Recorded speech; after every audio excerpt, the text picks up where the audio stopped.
Et si tu pouvais être pleinement toi dans ta vie professionnelle, qu'est-ce que ça changerait? Ce serait intéressant, non? Alors justement, aujourd'hui, je reçois Madame Miss Buffet-Froid, qui va nous expliquer en fait comment elle a réussi à casser les codes et être pleinement elle-même. Bienvenue sur Créative Épanouie, l'instant des femmes épanouies au travail, une chaîne pour réinventer ta vie professionnelle et booster ton épanouissement. Alors juste avant de commencer, je t'invite à t'abonner directement sur Créative Épanouie et surtout à télécharger dès maintenant ta checklist pour transformer tes journées professionnelles en aventures passionnantes.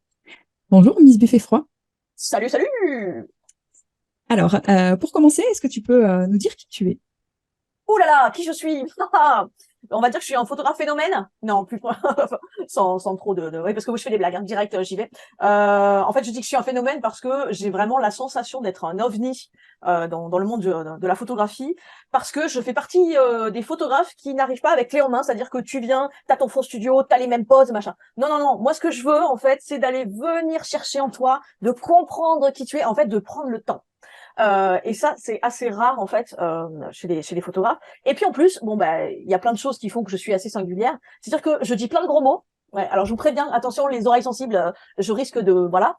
Et puis surtout, j'ai vraiment un côté très engagé, c'est-à-dire que je suis à fond pour dégommer les complexes, pour vraiment essayer de déconstruire tout un tas de choses par rapport au dictat, parce que je suis passée par là et que je passe encore par là, parce qu'on n'a jamais vraiment fini. Et j'ai toute une réflexion là-dessus par rapport à ça. Donc tout ça, grosso modo, c'est une photographe un peu fofolle, qui fait beaucoup de blagues et qui dit plein de gros mots, et qui te respecte tel que tu es, quelles que soient tes singularités. Tu feras... D'ailleurs, tu vois, il y a un truc, c'est que je dis jamais défaut ou complexe, je dis tout le temps singularité. Parce que pour moi, c'est pas forcément négatif d'avoir une particularité. En plus, je suis malentendante, je suis obèse, j'ai 45 ans, enfin, je pourrais te faire une liste longue comme le bras. Donc voilà, donc je suis là pour respecter les gens, pour sublimer les singularités et dire fuck off au dictat. Je pense que c'est une assez bonne... Ben voilà. J'aime beaucoup ton idée de sublimer les gens, de sublimer les singularités, dans un monde où souvent on montre du doigt les différences, et là on sent qu'au contraire tu les mets en valeur, et je trouve ça très joli. Quand tu dis que tu es une photographe, un phénomène, déjà c'est vrai que ton nom, ton surnom, il interpelle. Est-ce que tu peux nous expliquer un petit peu d'où ça vient en quelques phrases?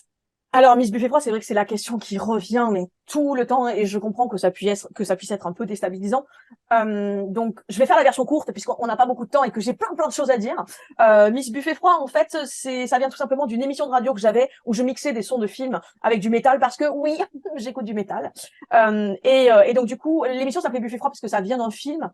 Et sur Internet, en fait, j'avais ce pseudo, Buffet Froid, pour faire la promo, en fait, de mon émission. Et là, ça a été un choc. Ça a été un choc. Alors, parce que, donc, il faut remettre dans le contexte, c'était les années 2000, donc c'était le début d'Internet. Et, enfin, en tout cas, pour moi, c'était les débuts d'Internet, hein, puisque c'était un petit peu avant, mais bon, bref. Donc, on commençait à avoir les chats, les machins, les trucs. Et c'est là où j'ai pris conscience que le sexisme, c'était quelque chose d'assez incroyable, parce que, en fait, on savait pas si j'étais une meuf ou si j'étais un gars. Buffet froid, enfin, tu vois, voilà, c'est assez... Et dès que je faisais des échanges avec des gens sur des trucs un peu professionnels, ou d'ailleurs pas, hein, c'était pour tout, puisque c'était moi, j'avais pas 50 000 pseudos, en fait, j'en avais, voilà. Ben, du coup, les mecs, à partir du moment où ils comprenaient que j'étais une nana, ils vrillaient, en fait. Ils avaient plus du tout la même attitude. Et je suis là, mais, enfin, limite un peu schizophrène, quoi. Enfin, tu vois, ça devient vraiment... Et là, tu te dis, waouh, purée, on en est là, quoi. Et bon, ça a pas trop changé, hein, pour être tout à fait honnête. Mais disons que c'est vrai que voilà, c'est un pseudo que je trouve intéressant. Plus tard, puisque j'ai commencé à être photographe professionnel en 2010, donc 10 ans après, ça faisait 10 ans que j'avais ce prénom-là, enfin que j'avais ce pseudo-là, et tout le monde m'appelait Buffet, Buffette, enfin tout le monde me connaissait à Montpellier en tant que Buffette, enfin Buffet froid, Buffette. Et je me suis dit, bon ben, en tant que photographe, hein, est-ce que tu prends ton nom civil ou est-ce que tu gardes ce pseudo? Et je me suis dit, non mais meuf, tu veux amener du questionnement, tu veux un peu comme tu disais tout à l'heure, casser les codes, tu veux être dans ce truc-là. Clairement, les gens à qui je disais, parce que ça m'était arrivé déjà de me présenter, oui, salut, je m'appelle Miss Buffet Froid, les gens, pardon, c'est quoi ce truc? Enfin, tu vois, avec le regard un peu dédaigneux, genre, c'est quoi ce truc? Bon, bah, si t'es dans ce truc-là, ça m'intéresse pas. Donc, en fait, finalement, ça m'a permis d'écrémer des gens que j'avais pas envie avec qui j'avais pas envie de travailler, parce que si direct t'es sur le jugement et si direct t'es sur ce truc-là, voilà. Et on en discutait juste en off. On a tous des préjugés. C'est normal. Notre cerveau, en fait, il fonctionne comme ça. C'est un peu un truc de survie. Donc, t'es obligé d'analyser rapidement tout ce qui se passe autour de toi. Donc, on a tous des préjugés, d'ailleurs, que ce soit sur les autres ou sur soi. En fait, la question qui est, je pense, la plus importante, c'est pas tant le fait d'avoir des préjugés, c'est de savoir qu'est-ce qu'on en fait. Donc, c'est pour ça que moi, en tant que photographe, j'essaie autant que possible quand j'ai une nouvelle cliente ou un nouveau client qui vient vers moi, d'essayer de l'accepter dans son intégralité, avec ses singularités, et de ne pas être dans le jugement, parce que de toute façon, je ne saurais jamais ce que la personne a traversé ou ce qu'elle est en train de traverser. Et du coup, voilà, si j'ai gardé ce nom-là, Miss Buffet Froid, c'est que, ben, en fait, mine de rien, avec le temps, j'ai vu que ça me permettait vraiment d'écrémer des gens qui étaient vraiment dans une non-envie de sortir du cadre. Après, encore une fois, et c'est ce que je disais tout à l'heure, c'est totalement OK. Si tu n'as pas du tout envie de sortir du cadre, ça fait partie de ton process, tu as envie de choses d'une route toute tracée, tu as besoin de tes lignes, et je l'entends, c'est juste qu'on n'est juste pas compatible. Voilà. Donc après, il faut comprendre que, oui, pardon, tu voulais rebondir, mais juste sur autre chose, du coup, qui, je pense, est important, et qu'on a tendance à négliger et qu'on ne dit pas dans notre société, c'est qu'on a tous notre place. Qu'il y ait des gens qui soient hyper carrés, hyper machin, ou qu'il y ait des gens complètement foufous, ou un peu entre les deux, hein, ben, on a tous notre place, et ça, en fait, je crois qu'on nous le dit pas assez. En fait, voilà, je pense que c'est vraiment super important. Donc tout ça pour expliquer mon nom, mais j'étais super efficace, j'ai dit plein de trucs. Alors, justement, c'est ce que j'allais dire. En fait, le fait d'avoir un pseudo comme ça, quelque part, c'est déjà casser les codes et c'est finalement être pleinement toi parce que, comme tu dis, en fait, quelque part, ça te fait déjà un petit peu l'écrémage entre ceux avec qui tu as envie de travailler, ceux qui te jugeront pas pour ton nom, qui s'arrêteront pas en tout cas là-dessus. Et donc, c'est en fait quelque part déjà être pleinement soi dans ce que tu as envie d'être et de respecter en fait les valeurs et notamment, tu as parlé du non-jugement, du respect, etc. Donc, je trouve ça déjà très bien de s'assumer pleinement dans ce que tu es en fait réellement. Parfait. Et puis du coup, la deuxième chose sur laquelle j'ai envie de rebondir, c'est quand tu dis qu'on a tous notre place. Là, effectivement, en fait, quelque part, on le sait là-haut dans notre tête, mais en réel, c'est pas forcément, on n'arrive pas toujours à le retranscrire réellement. Est-ce que toi, tu as des astuces, des conseils par rapport à ça? Comment est-ce que voilà, quelqu'un qui se sentirait pas à sa place, qui viendrait te voir en photo par exemple et qui te dirait voilà qu'elle s'aime pas, qu'elle se sent pas à sa place, qu'est-ce que toi tu pourrais, quel message tu aurais envie de lui apporter? Alors, il y a deux choses. Déjà, en photographie, c'est un peu particulier parce que, enfin, je suis pas art thérapeute, hein, attention par rapport à ça. Je suis vraiment. C'est vrai que j'insuffle beaucoup de choses, mais ce sont des choses qui sont inhérentes à ce que j'ai vécu, parce que je suis aussi assez adepte de tout ce qui est développement personnel, tout ça, et que je vois beaucoup de gens qui souffrent autour de moi et je vois ce qui fonctionne et ce qui fonctionne pas. Au-delà, en fait, quand je dis que je suis un photographe phénomène, c'est que certes, je donne des tips pour la photographie, mais je donne des tips aussi sur la vie, enfin sur la vie. C'est un bien grand mot, mais enfin au-delà de ça en tout cas. Et pour te donner un exemple, en fait, il y a un texte qui parle d'un papa qui offre une voiture à sa fille parce qu'elle a eu son bac ou peu importe. Et il lui dit, ben, avant que tu prennes cette voiture, j'aimerais que tu comprennes la valeur de cette voiture. Elle fait, ah ouais, bon, d'accord. Et en fait, il lui demande d'aller à des endroits complètement différents. Donc, il y a le prêteur sur gage, il y a un concessionnaire, il y a une association qui sont des passionnés de voitures qui collectionnent des trucs. Et en fait, elle se rend compte que chaque fois qu'elle va à un endroit, on lui propose des prix complètement différents. Et ce qui est super génial, en fait, dans vraiment cet exemple-là, c'est ça, comment dire, ça fait comme ce que j'appelle le syndrome Cendrillon. En fait, c'est quoi ce que j'appelle le syndrome Cendrillon? C'est que Cendrillon, en fait, elle a une vie de merde. Et elle pense qu'elle est une grosse merde. Enfin, soyons honnêtes. Parce que alors je crois que dans Cendrillon, c'est ça, c'est la belle-mère et les sœurs qui sont horribles et qui lui font, voilà, machin, tout ça. Et puis un jour, il y a une petite fée qui arrive et qui lui dit paf, paf, paf, voilà. Et, enfin, c'est pas tant la fée, en fait. C'est juste qu'elle s'est retrouvée au bon endroit, au bon moment, avec le prince charmant. Alors après, je suis pas forcément dans le délire du prince charmant, mais je trouve que le syndrome Cendrillon est très fort. C'est-à-dire que exactement la même personne qui ne porte pas les mêmes vêtements, pourquoi elle changerait du tout au tout, quoi? Tant c'est la même personne, hein. Enfin, je veux dire, il n'y a pas de, voilà. Donc, du coup, c'est ça, c'est que, il faut qu'on comprenne un truc.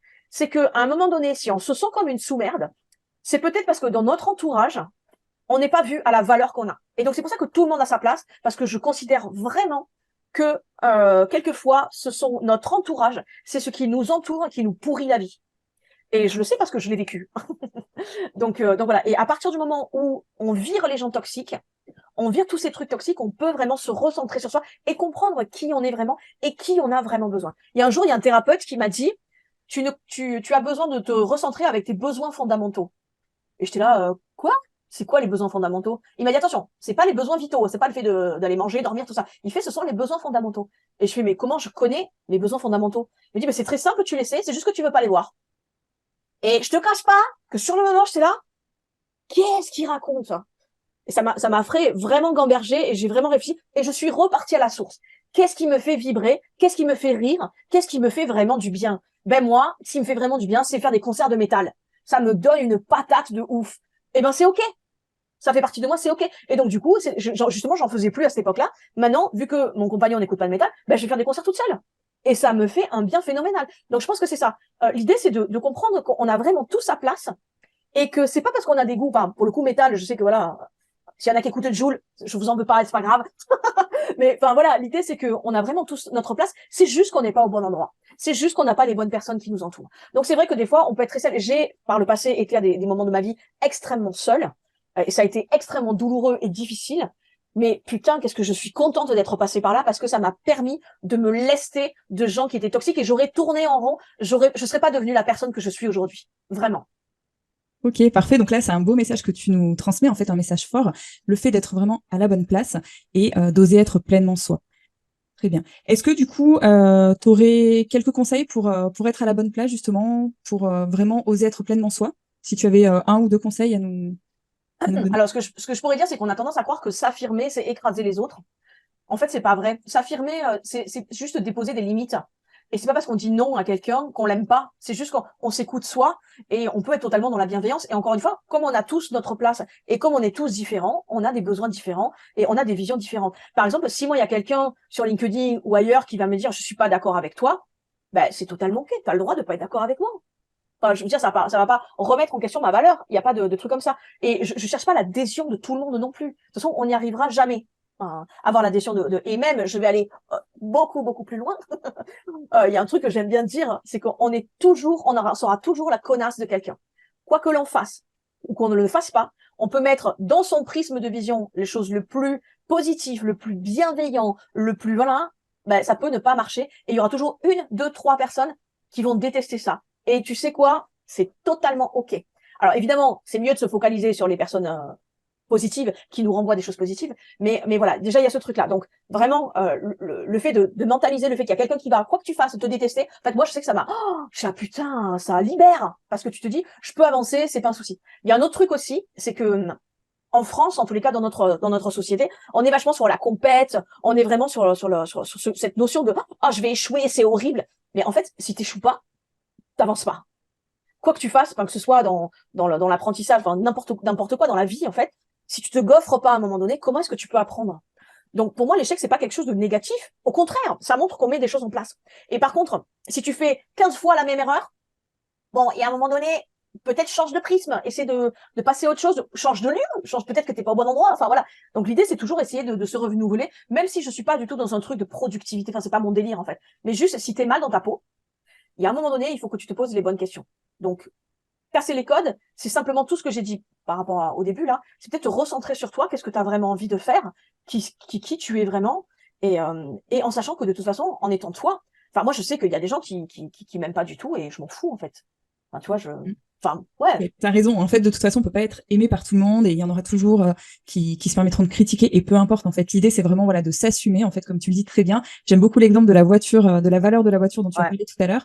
Donc, avec cette idée vraiment ouais, de s'affirmer et de d'oser être soi et peu importe le reste. Ceux qui embarquent avec nous, bah, ils embarquent avec nous et c'est ok. Et ceux qui sont pas, qui sont dans le jugement ou qui voilà, qui critiquent ou les gens toxiques dont tu parlais tout à l'heure, eh ben, on les laisse de côté et le plus important, c'est d'être à la bonne place, en tout cas de choisir sa place Ouais. si ça ne convient pas, de faire en sorte de changer, d'évoluer, de se poser les bonnes questions. Rebondir d'un échec, c'est toujours quelque chose de positif pour retrouver sa place ailleurs. Complètement. Et j'amènerai une nuance sur les gens toxiques en fait. Qu'est-ce que c'est que parce qu'on souvent on peut se dire mais c'est quoi une personne toxique? En fait, c'est quelqu'un qui te fait pas avancer. Parce que moi j'ai des amis qui peuvent me dire non mais là t'as merdé, mais ils me le disent de façon constructive. Ils me disent ouais je suis pas en accord avec toi. Et on peut être d'ailleurs des fois en désaccord. Hein. Tu vois c'est pas voilà. Mais simplement quelqu'un de toxique c'est quelqu'un qui va systématiquement te rabaisser et systématiquement te faire croire que ce que tu fais c'est de la merde. Et sans t'amener de solution ou alors vouloir te mettre dans des trucs. Moi, je le vois. Alors, bon, c'est souvent générationnel, mais mes parents étaient persuadés que si j'avais un diplôme d'ingénieur, j'aurais une vie réussie. Bon, sauf que au bac, ça a été un peu compliqué, puisque bon, on en avait parlé. Je suis dyscalculique. Alors évidemment, vu que je suis d'une génération un peu old school, on va dire, on savait pas à l'époque ce que c'était que dyscalculique. Donc dyscalculique, pour ceux qui sont un peu perdus, c'est un peu comme de la dyslexie, sauf que c'est les chiffres, tu les mélanges. Donc je te cache pas qu'un bac scientifique en étant dyscalculique, j'y ai passé 5 ans, hein, c'était voilà. Mais ce que je veux dire, c'est que dans leur vision à eux, c'était voilà, deviens ingénieur parce que ils ont leur vécu et c'est totalement ok. Je suis pas en train de les juger, c'est pas le but, hein, mais c'est parce que dans leur prisme de vision, dans leur façon de voir, ce sont des ouvriers qui en ont chié dans leur vie, tout ça. Donc ils voulaient pour moi que ce soit comme ça. Sauf que ça n'était pas du tout ma propre définition du bonheur. Et il y a un truc d'ailleurs que j'ai tendance à poser comme question aux gens, c'est quoi pour toi le bonheur? C'est quoi être heureux? Et il y a plein de gens qui me répondent des choses complètement différentes. Et déjà, quand tu as ce truc-là, c'est quoi ta définition du bonheur? C'est quoi une vie épanouie? C'est quoi qui te ferait vraiment kiffer? Ben, déjà, si tu as ça avec les besoins fondamentaux, tu commences à te réaligner avec toi-même et ce sera beaucoup plus facile. Et encore une fois, je pense vraiment, j'en suis persuadée qu'on a tous notre place dans ce monde. Il existe des Lady Gaga, il existe des Alain Souchon, il existe des Jul. Donc je veux dire, déjà dans les célébrités, il y a des choses très très différentes. Donc je vois pas pourquoi dans la populace, on pourrait pas être ce qu'on a envie. En fait, voilà, je pense qu'il y a un moment donné, il faut pas croire que les normes, enfin ce qu'on croit être les codes, ce qu'on croit être bien, ce qu'on croit machin, c'est forcément une ligne de conduite. C'est complètement faux. Surtout quand on voit les dictats de beauté qui changent. Soyons très honnêtes, ce qui change tous les 4 matins. D'ailleurs, c'est très très rigolo parce que je me souviens plus son nom. Elle fait un travail absolument fantastique. Elle est historienne. J'ai vu des trucs sur des dictats de beauté. Enfin, il faut quand même savoir qu'à un moment donné, la mode c'était de se raser les sourcils et de se raser la naissance des cheveux, quoi. Et c'était trop bunkable, quoi. Au secours. Donc voilà, même tu vois, ne serait-ce qu'en parlant des sourcils, dans les années 80, on était sur un truc limite, c'était un peu léger, et maintenant, après ils sont passés au truc épais. Enfin, je veux dire, et c'était vraiment le saint graal. Ou même si tu regardes, regardons Marilyn Monroe qui fait je crois du 42-44, elle a du bidou. Maintenant, c'est une hérésie, tu vois. Donc les codes, en fait, c'est juste un moment la société a décidé que c'était ça qui était bien. Mais en fait, il y a toujours eu des paysans, il y a toujours eu des gens qui adoraient des geeks, il y a toujours eu plein de gens complètement différents. Et quand tu commences à comprendre que l'intelligence collective, elle nous permet d'avoir chacun notre place et qu'on a tous une zone de génie, parce que oui, on a tous une zone de génie. Par exemple, ça peut être une maman qui est incroyable avec ses enfants, et c'est ok si c'est son kiff et si c'est ce qu'elle a envie, c'est ça sa zone de génie. Et enfin voilà. Et donc du coup, quand tu te dis putain, mais c'est quoi ma zone de génie, machin, si tu commences à déjà demander autour de soi quelles sont nos qualités, des fois on peut être extrêmement surpris par ce que les autres peuvent dire de nous, parce que des fois on est les pires, on est horrible avec nous-mêmes. Et je dis toujours aux personnes, parce que forcément j'ai plein de gens qui ont énormément pas confiance en eux, énormément pas confiance, c'est pas bref, t'as compris. Il y a des personnes qui sont vraiment en détresse, qui me disent des mots. Je te jure, j'ai des questionnaires avant mes séances photo, je lis des trucs, je suis là, au secours, ils sont d'une violence. Et je leur dis, mais tu dirais ça à ta sœur? Tu dirais ça à ta mère? Tu dirais que c'est une grosse patate dégueulasse? Non. C'est aussi oser être bienveillant envers soi-même, en fait, et se parler un petit peu comme si on parlerait à sa meilleure amie.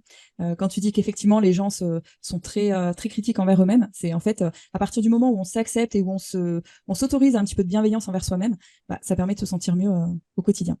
Complètement. Je vais juste rebondir sur ce que tu dis. Quand on dit s'accepter, c'est pas forcément s'aimer, notamment physiquement. Parce qu'il y a beaucoup de gens qui se disent, il y en a qui disent oui, il faut que j'aime mon corps, il faut que j'aime mon corps. En fait, non. Moi, je sais que je suis grosse et c'est pas le truc que et j'ai plein de complexes. Enfin, il y a plein de petits détails que j'aime pas. En fait, c'est juste que j'ai lâché prise parce qu'en fait, je n'ai pas, notamment, je suis malentendante. Je n'ai pas de possibilité de changer ça. Est-ce que je continue à me pourrir la vie, à me dire putain, c'est horrible, ou est-ce que ben c'est là, c'est chiant, et ben c'est pas que je passe à autre chose, mais voilà, je l'accepte. Et c'est vraiment cette nuance qui est vraiment super importante, c'est que j'aime pas être malentendante, hein, soyons clairs. Je pense qu'un handicap, enfin quoi que des fois c'est pratique, parce que quand je veux pas entendre, hop, j'enlève mes appareils et mais mais voilà, je pense que c'est important d'avoir la nuance, c'est-à-dire on n'a pas forcément besoin de s'aimer dans le sens voilà. Par contre, s'accepter avec ses singularités, je pense que ça peut être un premier pas. Je suis tout à fait d'accord avec toi, c'est vraiment s'accepter inconditionnellement, c'est avec toutes les parties de nous, celles qu'on aime le plus et puis celles qu'on aime le moins, celles qu'on essaie de cacher ou de mettre sous un tapis qu'on les voit pas, et c'est vraiment ça, c'est s'accepter en fait pleinement pour vraiment être soi. Parfait. Est-ce que tu as une dernière anecdote ou autre chose à rajouter, un dernier message? Aimez-vous, bordel! Non, mais c'est vraiment ce truc-là. Ah oui, il y a un truc qui pour moi a changé ma vie. Quand je disais de virer les gens toxiques et tout, il y a aussi une notion de répétition. La répétition, en fait, il faut savoir que le cerveau, à partir du moment où on lui répète une information, il va finir par croire que c'est la normalité. Donc, pour toute personne qui ont des complexes, que ce soit sur l'âge, que ce soit sur la morphologie, que ce soit sur ou si ce sont des personnes racisées aussi, voilà. Essayez d'intégrer dans votre quotidien des personnes qui vous ressemblent, notamment chez les influenceurs et les influenceuses. Moi, j'ai fini par virer des personnes où je finissais par me comparer et où je finissais par être mal à l'aise quand je continue parce que je dis, oh putain, elle, t'as vu, elle a ça, oh putain, elle. Donc, je suis beaucoup de personnes où je me sens en adéquation, où je me dis, putain, ça c'est, notamment, je pense à Bess Ditto, qui est la chanteuse de Gossip, ou alors Barbara Butch, qui est l'égérie de Jean-Paul Gaultier. Ce sont des personnes où je me dis, ok, elles me ressemblent, et elles sont des stars, et voilà, elles sont adulées. Et du coup, pour moi, c'est beaucoup plus facile, en voyant plus de personnes qui me ressemblent, de me dire que j'ai de la valeur. Parce que mon cerveau, il sait maintenant, en lui ayant répété, que en fait, je ne suis pas une sous-merde. Parce que beaucoup de gens pensent qu'on est des sous-merdes. Voilà. Et quand je disais encore, on est extrêmement violent. Donc, si j'ai vraiment un conseil, et si vous deviez n'en garder qu'un seul, c'est répéter à votre cerveau des choses qui vont vous permettre d'ouvrir les perspectives. Et c'est pour ça que les dictats de beauté sont hyper durs à casser, parce qu'on est encore dans une société où il faut être jeune, où il faut être blanche, où il faut être mince. Et bon, ben voilà, c'est pas possible. Ok, bah écoute, merci pour ce mot de la fin. Juste avant de terminer, est-ce que tu peux nous dire où est-ce qu'on peut te retrouver? Absolument partout. Si tu tapes Miss Buffet Froid sur Google, tu tomberas. Alors, je suis beaucoup plus active sur LinkedIn, Facebook et Instagram, mais je suis aussi sur TikTok, sur Threads. Enfin, je suis un peu partout, voilà. Mais en général, il y a pas deux meufs qui s'appellent Miss Buffet Froid. Donc voilà. Ok, bah parfait. Bah merci beaucoup pour ce bel échange, pour tous ces beaux messages que tu nous as fait passer. Et puis je te dis à très bientôt. À très bientôt. Merci beaucoup. C'est maintenant la fin de cet épisode. Merci d'avoir écouté jusqu'au bout. Si ça t'a plu, abonne-toi à ce podcast pour ne rien rater. Et pour me soutenir et m'encourager, je t'invite à mettre de belles étoiles en notation ou un commentaire sous l'épisode. Et pour continuer à me suivre, rendez-vous sur mon blog créative-épanouie.fr où chaque semaine, je partage des articles inspirants. Merci et à bientôt!